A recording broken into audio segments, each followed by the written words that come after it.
Bum, bum, bum, bum, bum, bum. Bum, bum, bum, bum, bum, bum, bum. Hey, Kevin, come on in here. Good to see you. Everybody, come on in. Come on. It's time. Hello, London. Enjoy your election there. We'll be talking about you this morning, but not until we've enjoyed the unparalleled pleasure of this simultaneous sip. We're going to do this international version, simultaneously sipping across the pond. That's right, Great Britain, join with us. And the rest of you countries, I know you're there all over the world. All you need is a cup or a mug or a glass of snifter, stein, chalice, tankard, thermos, flask, canteen, grail, goblet, vessel of any kind. Fill it with your favorite liquid.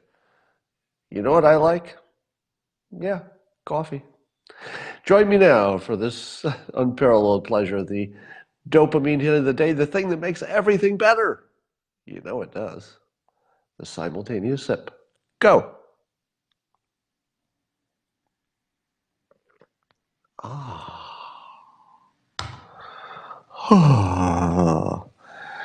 Well, so we got some news today. It happens every day. Seems like every time you wake up, look, there's news.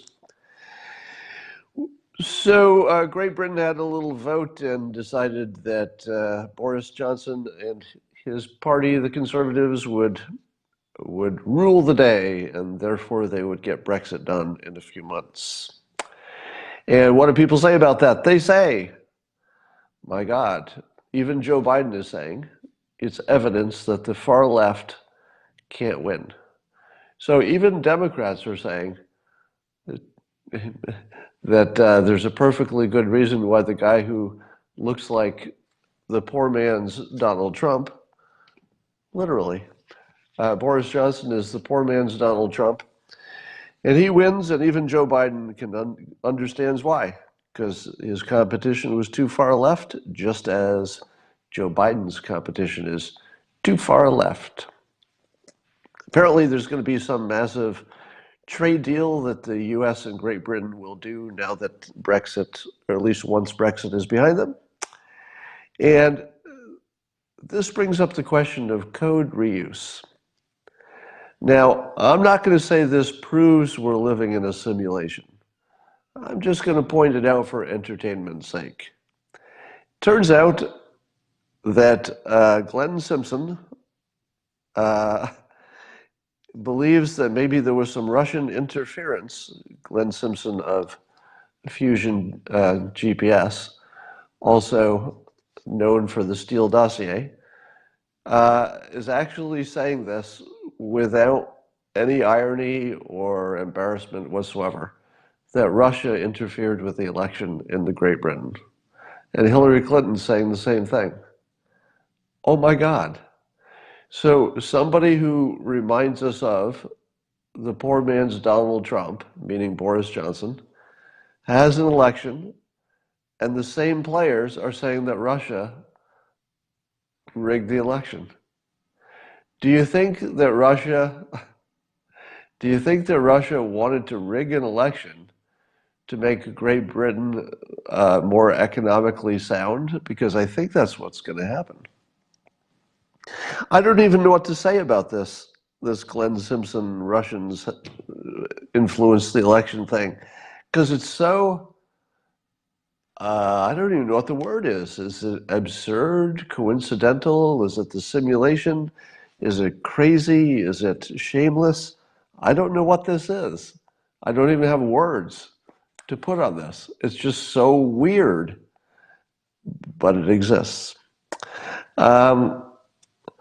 I every now and then, have you ever had this experience? I'm going to make an analogy just for fun. It's not for persuasion, just for fun. You ever have that situation where you're sitting at a stoplight next to a bus, and for whatever reason the bus next to you starts moving backwards a little bit, and then it makes you slam on your brakes because it makes you feel like you're moving forward, but it's only because the context changed. It's one of those like weird illusions of life. You've all had that. Well, there's an illusion that I've had a few times where I've got an app on my phone for watching the news, or well, for watching TV, but I'm usually just watching the news. And I'm flipping back and forth between, CNN and Fox News, and every once in a while MSNBC. And every now and then I'll have the following experience where I'll think that I hit the Fox News icon, but I really hit MSNBC or CNN. And I'll be sitting there listening to the news, thinking that it's Fox News, and I'll say to myself, what the hell's wrong with the news? What am I hearing? Because it'll sound just batshit crazy. And I'll say to myself, what happened to Fox News? And then I'll look over and I'll realize that I accidentally hit the MSNBC button.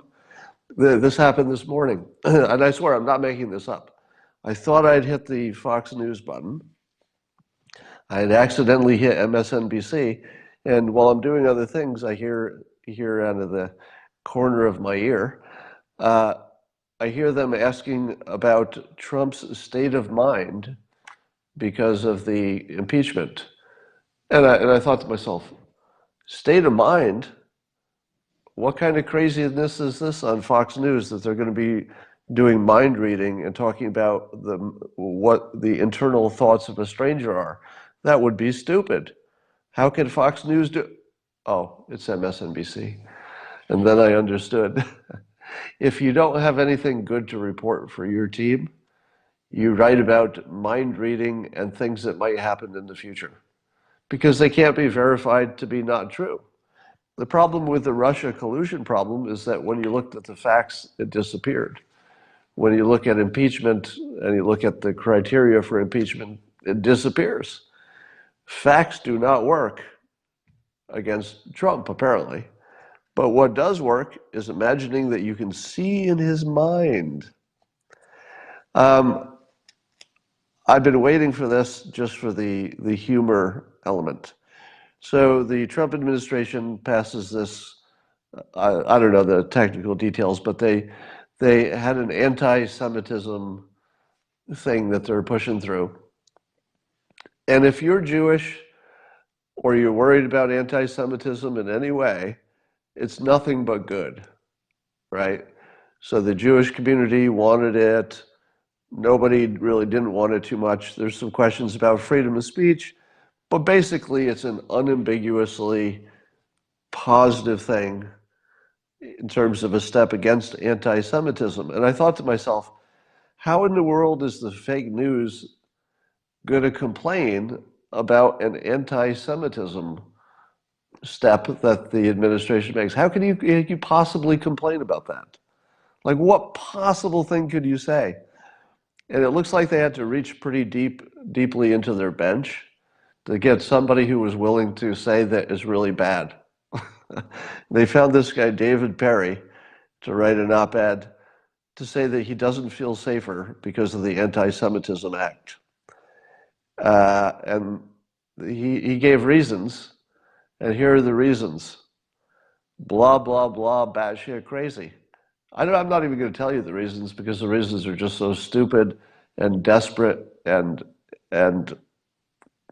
humorous that they had to go so far into like a non-regular contributor, at least I haven't seen his name before, to find somebody who was willing to say, as a Jewish person, I'm guessing, to say that an anti-Semitism act wasn't helping.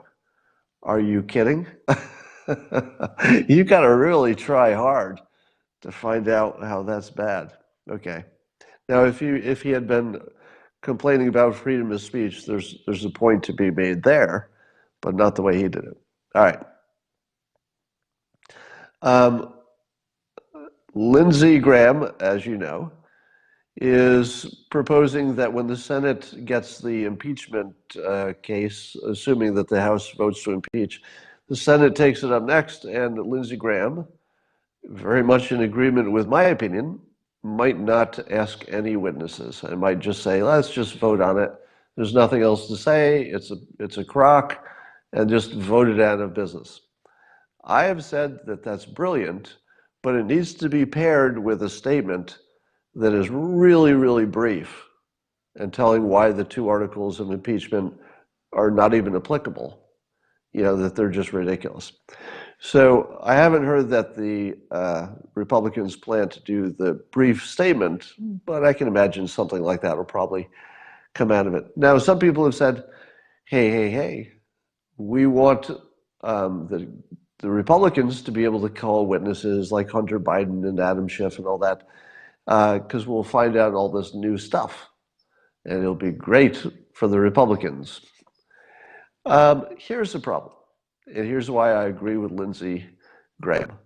Once you've won the case or made the sale, let's say, you don't want to keep selling. You never want to keep selling after the close. Have you ever heard that phrase? I use it once in a while. Never sell past the close.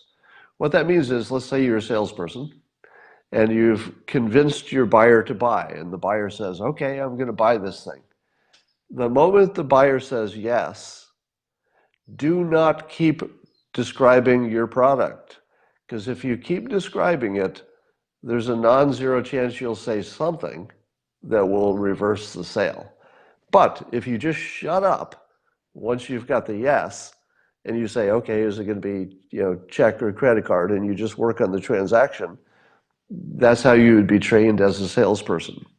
I would argue that, having watched the House grapple with the impeachment stuff, that in terms of the public and certainly the Republicans in the Senate, that the sale is already made. They've already decided to vote against it because there's nothing there in their view, which I agree with. But if they call witnesses, they introduce new variables, and they allow the other team, the fake news, to create new stories about it.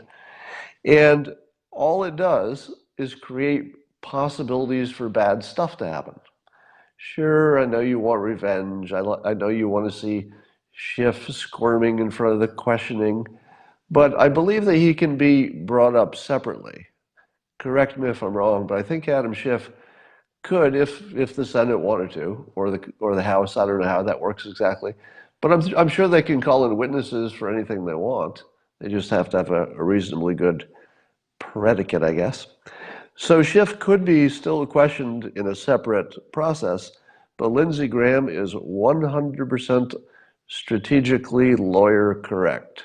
He got it right strategically, because once you've won, just bank the win. So that's smart. Don't allow new variables in. It's all good. So Lindsey Graham, smart. Those who say, let's keep this going because it makes the other team bad, or we'll interview them and make them squirm, bad strategy. Take the win. Take the win. So Lindsey Graham, smart.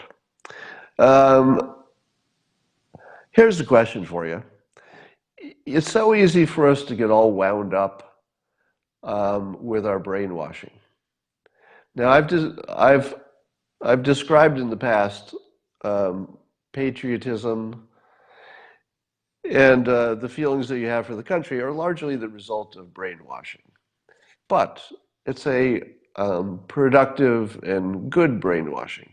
In other words, when you send your kid to first grade, and your kid is taught to put his or her hand on the heart and do the Pledge of Allegiance and stand for the flag and all that stuff, this begins a long process of indoctrination and brainwashing. In order to have a strong country, you need to have a sort of a strong, common, core base belief system that the country is good and it's worth protecting and you should die for it and all that. So we do a really good job of brainwashing our citizens. But that brainwashing lasts forever. It doesn't go away. When you're an adult, you're not less brainwashed. You're the result of that brainwashing. But you think that you're thinking independently. You imagine that you have independent opinions, but nothing like that is happening. So here's the provocative thing I want to put out there. All right? Your first reaction to this is going to be based on your brainwashing. Okay?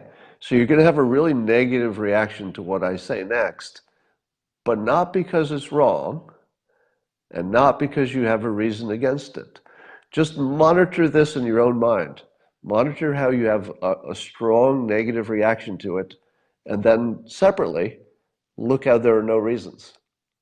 All right, here it is. Let's say Russia influenced our election. Given that the election, and let's say it's a future election, so we don't even have to talk about 2016. Let's just say Russia or any other country, doesn't have to be Russia, could be China, or somebody else.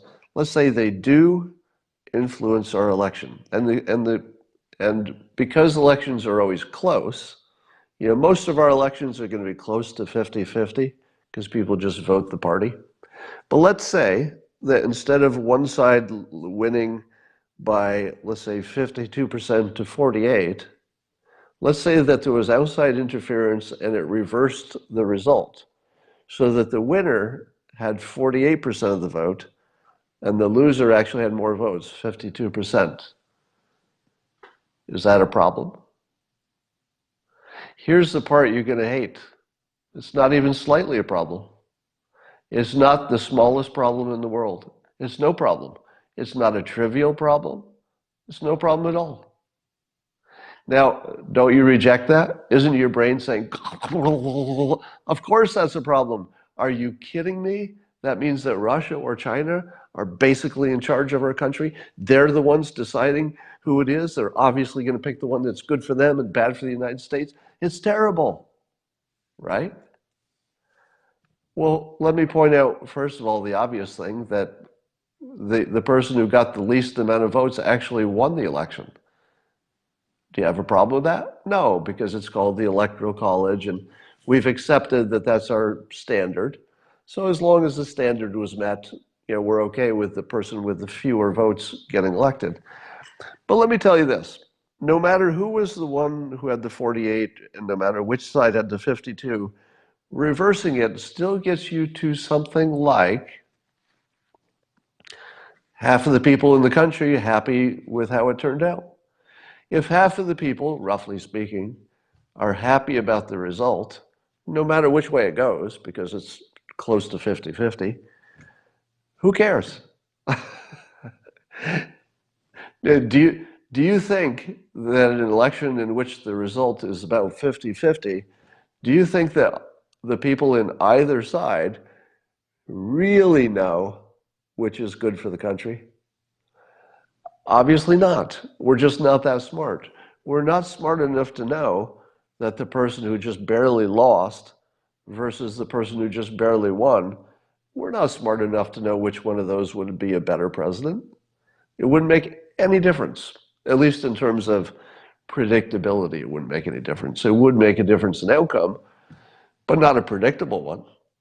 So here's the thing. Of course, we should try as hard as we can to get rid of all foreign interference, because we don't want the credibility of our elections to come into question. I'm just telling you that in terms of the outcome, not that big a deal. In terms of how it looks or feels or the credibility of the system, all that stuff's important, and you need to drive that to zero. But as long as our elections for president are always something like 50-50, you can't really make a compelling argument that the one who barely lost, is turned into the one who barely won, that somehow that's destroying the republic. Somebody says, oh God, it has nothing to do with this. Well, why don't you tell me, Bankster News, what it has to do with? Because I just told you, it has to do with the credibility of the system, etc. We all agree on that. I'm only compartmentalizing for a moment and saying that you can't really tell if the country is worse off. You can tell that your candidate didn't get elected. You can tell you're unhappy if your candidate lost the election, but you can't necessarily tell that the world is better off or worse off. All right, enough on that. When you saw President Trump's tweet about Greta Thunberg, you've all seen it by now, in which he sort of gently mocked her and told her to chill out, and she had some anger management issues, but it was a pretty gentle brushback. I would call it gentle.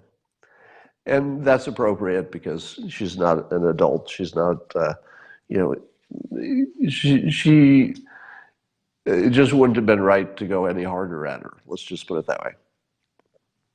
And how did the president's critics react? Oh, pretty predictably. Chris Cillizza, big Trump critic on CNN, the headline of his article is, "We should all be appalled by Trump's Greta Thunberg tweet." Are you appalled? It's funny, I don't feel appalled. And I'm willing to say that if a Democrat had made a tweet against somebody who was maybe on the right, probably wouldn't be appalled. If you're appalled by this, you need to seek help. All right? You need to maybe get some professional help if the president's gentle tweet about Greta Thunberg, who clearly can take a joke because she put the tweet into her profile immediately. Now, some say that her handlers did that, but obviously she would have had to agree to it. I don't know how you can, how this can bother you so much. Now, and Cillizza is making the point that it's not a partisan position that you should be appalled at the president's tweet. It's a moral one. It's a common sense one. Now that's weird because if it's common sense, why can't I see it? If it's a moral position, why can't I see it? Why is it invisible to me? Isn't common sense supposed to be common? If it's not common, it's not common sense. I would think I would have most of the common stuff. But to me, it just looked like good fun. Honestly, it didn't look like anything but fun. It looked like the president was having fun with a non-issue, which is, you know, whose Times Person of the Year has no importance to the world whatsoever. So the president just has a little fun with it. And then Greta Thunberg has a little fun with his little fun. Both of them get a little bit of attention. Does Greta Thunberg like attention? Well, I don't know if she likes it internally in terms of her, you know, mental cognition of it, but I know it's useful. Every time the president of the United States talks about her, she becomes more important. So, and then there was Patton Oswalt. You probably all know Patton Oswalt, comedian, who tweeted, "The president is a stupid a-hole, and if you voted for him, you're a stupid a-hole, and if you still support him, you're a stupid a-hole." And then he wrote, "Oh no, this tweet is going to make all the stupid a-holes not like me." Wah. Now, remember what I said about, I feel as though you could divide the world up in terms of how people think about Trump. You imagine that it's broken up into people on the left and people on the right. And you imagine that the people on the right like him and the people on the left don't. But there's another filter on this that I don't think can be ignored. And Patton Oswalt is a perfect example of it. I think people who had been bullied as children have a really triggered feeling about Trump because he is a bully, right? Now, he's the bully that half of the country hired with complete and full disclosure that they knew exactly what they were getting, because the president offered to bully the people that his voters wanted to get bullied. Other countries, China, ISIS, Democrats, they basically signed up to have a bully do some bullying for them. So I think that there are two kinds of people in the world: those who have been bullies or at best case have not been affected by bullies, who are okay with it because they just see a strong character who can do some strong things that they need. But if you're Patton Oswalt, what are the chances that you were bullied as a child? Pretty high, right? Everybody who's not 6'4" and ripped with muscles has been bullied as a child. Some worse than others, but I swear it just looks like a psychological problem. Now, somebody said my wife calls him a bully. I would say also that in addition to bullying in the male to male way, there's sort of a perpetual problem that all women have. If you're a woman, you can't walk outside without some male concern. In other words, you're going to get whistled at, you're going to be approached, it's dangerous.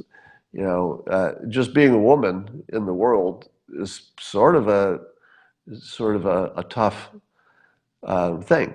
So it's not exactly like bullying, but you certainly have had the experience, if you're a woman. I would imagine this is close to universal. You have the experience of, let's say, I don't want to say powerful men because that makes it sound like it's a positive in some way, but men who have bad intentions and act bad. So whether you would call that bullying or sexual harassment or whatever else, it feels the same probably. So I really think that explains so much of what we think is politics, because it's so attenuated and of what seems like normal behavior. Some of it, of course, or a lot of it, is the fake news, getting people worked up. Now let's talk about China. The president has tweeted that there's some kind of a positive movement on China trade deal. The leak has something to do with $50 billion of agricultural purchases from China, and maybe they'll tighten up on their stealing of intellectual property. Now, that wouldn't be a complete trade deal. There are other thorny issues, including fentanyl, et cetera. And here are a few thoughts. Number one, let's say that this so-called phase one gets done. This one's sort of trivial in the sense that it's the easy stuff. It's the thornier issues that are holding out.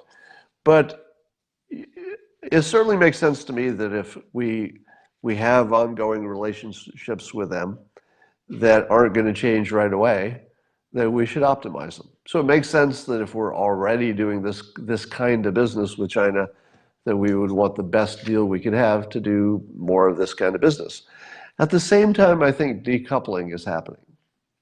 And what I mean by that is that it would be kind of crazy to make new business with China if you're not already trapped into it. So Jim Cramer has said it directly now, that our economy is so strong that we could walk away from China. Steve Bannon has said it, I say it, Kyle Bass says it, Gordon Chang says it. So you're seeing more and more people who are associated with both left and right saying, maybe we could just walk away. But I don't think there's going to be a walk away or a comprehensive Chinese deal. Neither of those are going to happen in isolation. I think that we'll do some deals, we'll keep trying to improve things where we can, but that new business just won't go there because it's too much of a risk. It would be humiliating and embarrassing and also risky business-wise. So, I suppose this will be a test of the Dilbert influence, because if you're willing to do what is so easily mocked by a Dilbert cartoon, doing business with your enemies and expecting that that's going to work out, well, you deserve what you get. And then because the China deal apparently is silent on the question of fentanyl, I'm gonna withhold judgment on this so-called phase one deal, because if all it is a tweak to business that's ongoing anyway, and it's good for our farmers, why not? It's good for the farmers, why not? But we have to decouple. And the fentanyl thing, until their top fentanyl dealer, whose name they know, whose address they know, whose face they know exactly where he is, until China kills that guy, and I mean kill him, I mean actually execute him. Until that happens, you can't really get serious about doing business with China or continuing to do business with them in the long run. So I think, and then we see hints that China might be having a debt issue. Some companies over there are too highly leveraged, and they might be in trouble, and that might make things better. But is it directionally positive that somebody's asking in the comments? Directionally positive. Well, check the stock market. The stock market will tell you. Let's see what the stock market is doing today. I think the answer is probably up. Stock market is close to flat, but just slightly up. And most of the other things that I track are up a lot or a little bit. So it looks like the market has decided that China, not that big a thing. Now, I ask you to check your prediction filters. Somebody says, what about genocide? Yeah, I think the Uyghur situation is continuing to increase in visibility, as is the Falun Gong that they're using for parts. They're killing the Falun Gong, reportedly, taking their body parts and selling them for transplants. So I can't see that China's reputation will do anything but continue to deteriorate over time. So China is moving, pretty much everything is moving in the wrong direction. Now, let me suggest a solution for Hong Kong. Are you ready? Here's a out-of-the-box solution. Not Hong Kong, I'm sorry, North Korea. Here's a North Korea peace plan that you did not see coming. Are you ready? It goes like this. The United States declares peace and surrenders to North Korea in the context of the North Korean war that, at least on paper, has been going on for generations. Are you ready? So the United States declares peace, says formally that the end of the North Korea conflict is over. Maybe it takes a congressional offer. And we surrender to North Korea. Do you see where it's going at? And then we say to North Korea, well, here's the deal. In return for surrendering, because it's not an unconditional surrender, it's a conditional surrender, which is fine. There are unconditional surrenders and there are conditional surrenders, and both of them can work. So we say it's a conditional surrender, and it looks like this. You get to North Korea. You have to wait for the punchline, because I know that the first part of this sounds terrible to you, but wait for the punchline. All right, it's worth it. So we say to North Korea, it's a conditional. What we want is to be able to monitor your nuclear weapons, and you can keep them.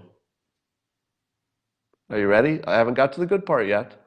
So we end the war formally. We surrender to North Korea. We give them the victory. Say, well, you win. We can't defeat you. We surrender. All we ask in return is that you don't point your nukes in our direction.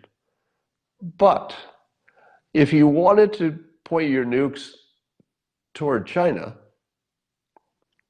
we think that would be pretty smart, because China's your biggest threat.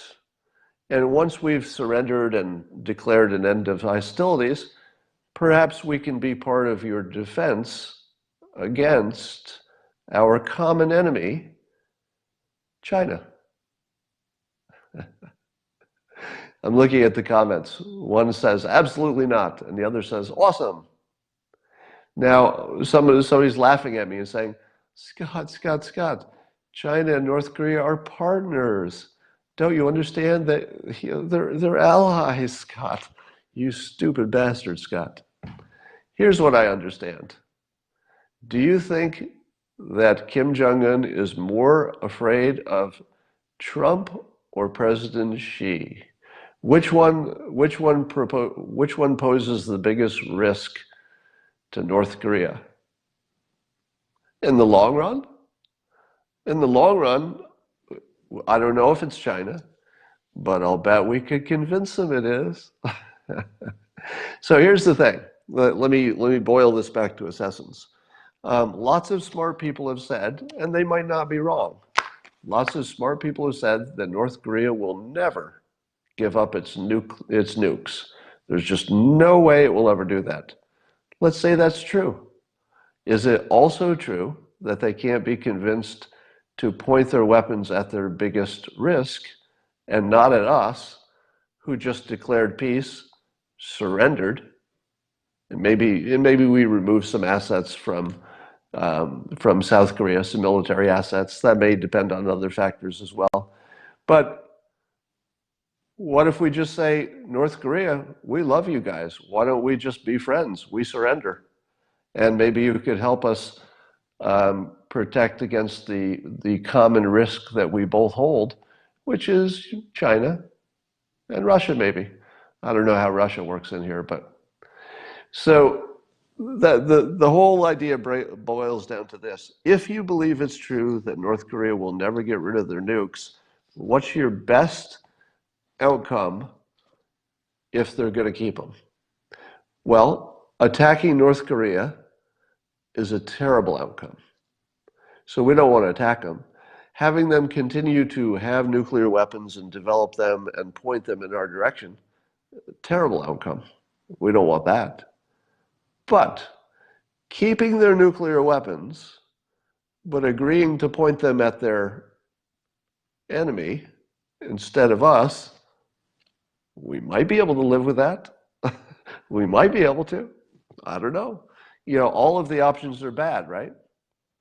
If you only have bad options, you have to pick the least bad one. If you have an option that is both possible and better than that, I'd like to hear it, because you might have an excellent idea. What about all the starving North Koreans? The starving North Koreans would be fed if they have peace with the United States, because then the trade sanctions are off. So North Korea gets food, they get to keep their nuclear weapons, they just have to work with us to point them in a different direction. That's all. Just point them in a different direction. Now, I realize that the problem is that it's easy to retarget your nukes, and if they ever got mad at the United States, they'd have all these nukes they could point in our direction. But isn't that true of Great Britain too? Great Britain has nukes.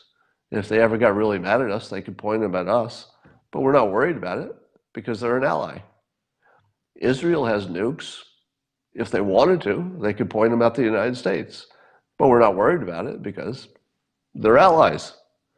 North Korea could keep nukes if they became allies. And what would prevent North Korea? Somebody says, Scott is not very bright. Well, you just got blocked. And remember, I'm completely open to you telling me why an idea won't work. So that's perfectly good. But Scott's not very bright, Scott is so naive, is not really a reason. What about Iran, somebody says? I think Iran looks like it's self-solving.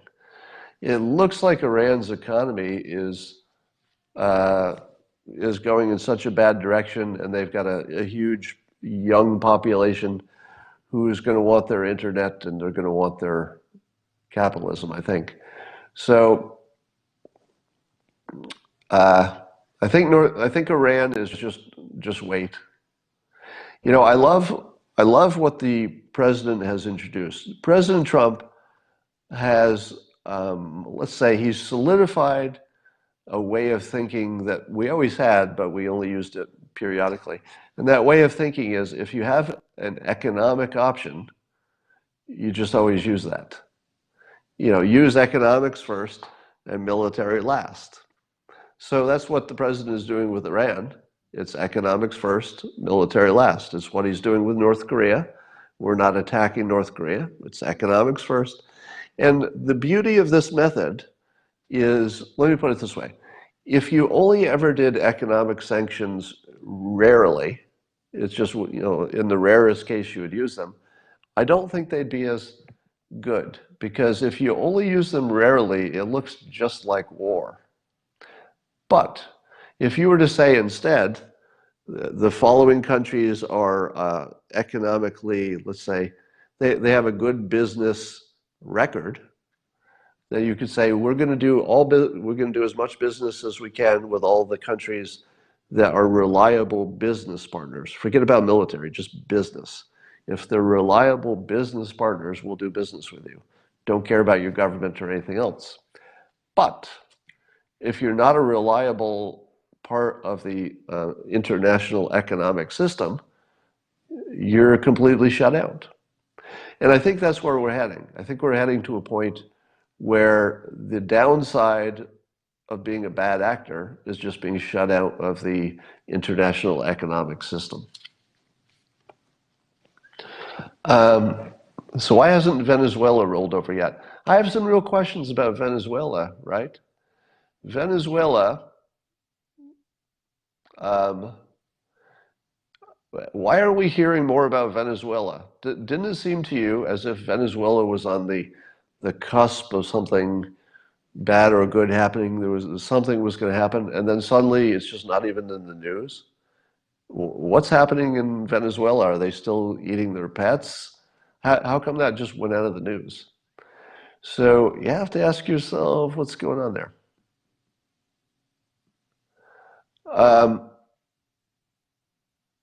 They're almost out of gold, somebody said. Well, maybe. Yeah, and I guess our frenemies and other countries are propping them up. Oops. My lights just went out. I wonder why. I'm going to go find out why I just lost power, and I will talk to you later.